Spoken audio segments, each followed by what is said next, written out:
Welcome to Facts TV News, where everything is true. Jealous boyfriend dies after allegedly being stabbed by a lover.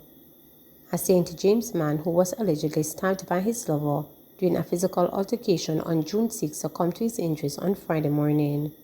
Reports from the St. James police are that the now deceased man, 28-year-old Brian Taylor of an Appleton Hall address, was standing inside the Montego Bay Transportational Center when he saw his female partner with a male companion. Taylor reportedly became jealous, and an argument is said to have occurred between him and the woman when she pulled a small brown hand knife from her handbag, which was allegedly used to stab Taylor to the left side of his chest. A well-placed source told reporters that Taylor then ran to Barnett Street Police Station where he collapsed. The man was assisted by officers to the Conroe Regional Hospital where he was being treated. The accused female later went to the Barnett Street Police Station where she handed over the knife and was subsequently arrested, the police said. The St. James police are investigating. 12-year-old accidentally shoots self in face. Police are probing an incident in which a 12-year-old boy accidentally shot himself in the face in Bamboo, Hanover on Friday. The boy, a student of a popular high school in the parish, was admitted to hospital in serious but stable condition. It is reported that about 5 p.m., the boy, who was at home with his 14-year-old brother, left the house to go for their goats in the bushes. A loud explosion was heard and checks were made. Police said the 12-year-old was found by his brother in the bushes where he went for the goats with what appeared to be blood coming from his face. The brother pulled him onto the roadway to get assistance, and their mother arrived and took him to the hospital. The police were summoned, and on arrival, the boy reported that he found a gun wrapped in a black plastic bag under a stone in the bushes and was checking it when he shot himself.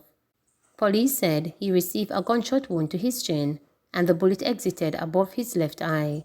The boy's hands were swabbed for gunpowder residue. Earlier this morning, police were reportedly searching the scene for the weapon.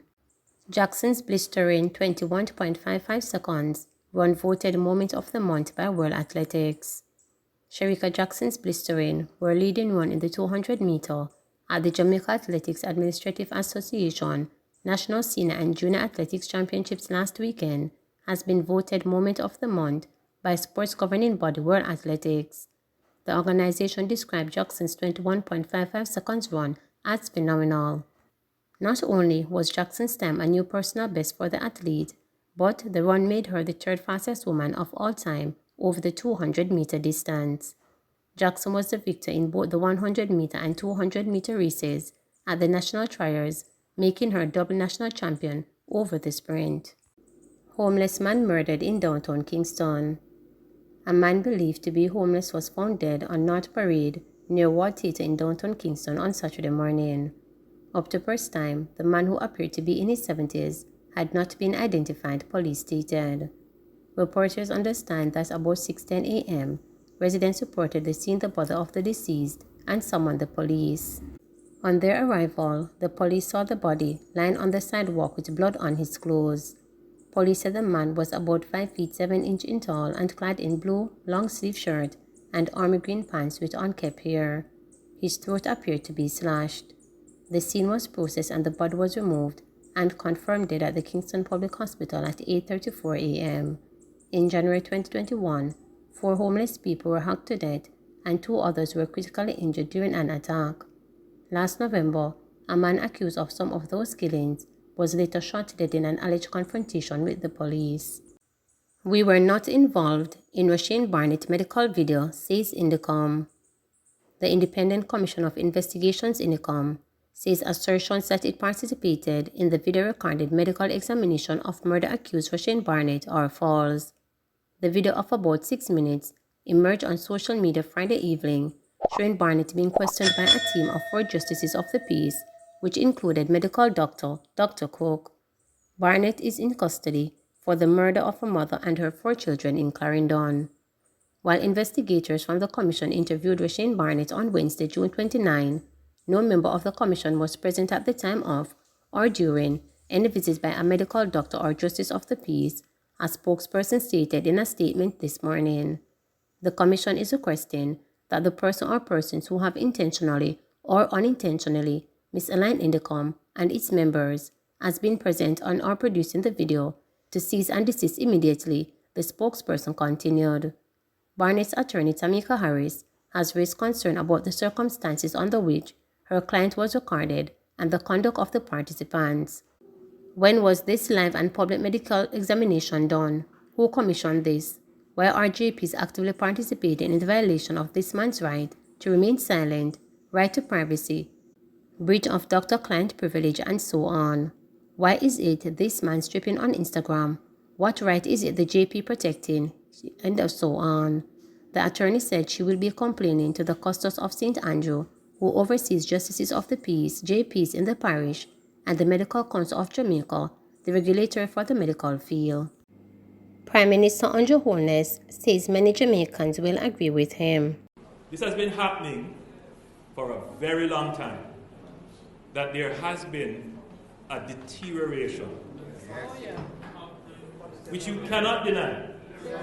A terrible deterioration in the quality and standard of the content that we have been producing in our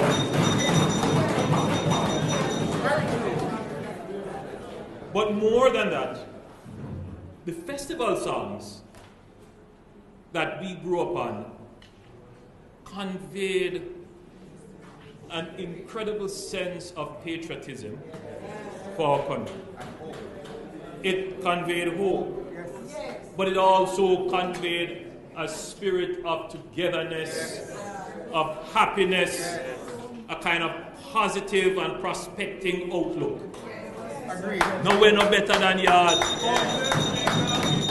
But certainly, within the 2 or 3 decades since we've been noticing a decline in the standard, the national sense has also changed. So it's not totally the fault of the songwriters and the artists. There's also a kind of different sense about how people feel about Jamaica. There has been a different narrative that doesn't necessarily speak to the higher principles to which we strive. Much of it is just pure gimmicks. Some of it is just, objectification of women. It's praise of violence. It's become about how big a car is and, these kind, So all of that has come front and center in our culture. And some of our young people coming up, they don't have another point of reference. They weren't around when Jamaica was independent. They weren't around in the aftermath of independence.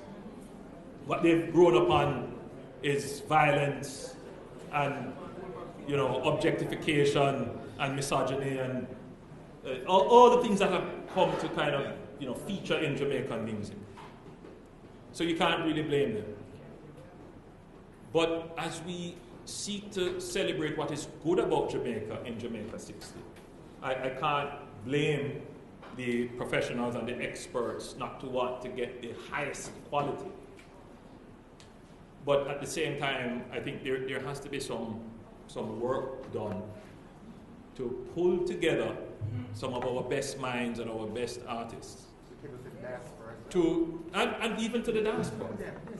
To truly reflect who we are as Jamaicans. Because what has happened to us as Jamaicans is that we're being defined by some very limited things. Wap wap and chop chop and ensure and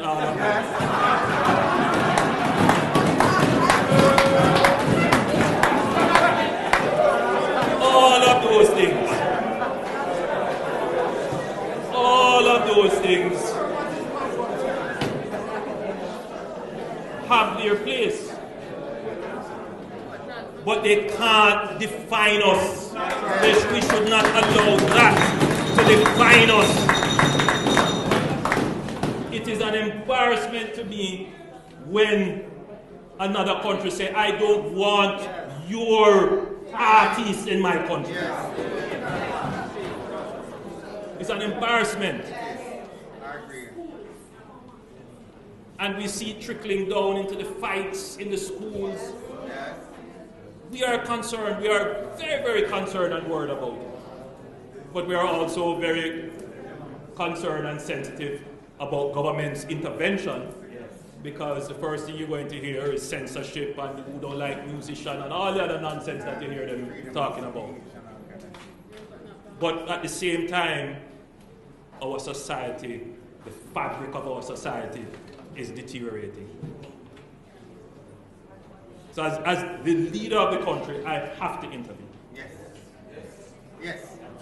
Without fear of who's going to jump up and say what they want to say. Because you know that I have been taking on all the issues and bringing them into the public domain, no matter who wants to jump up and say. We have been taking them on.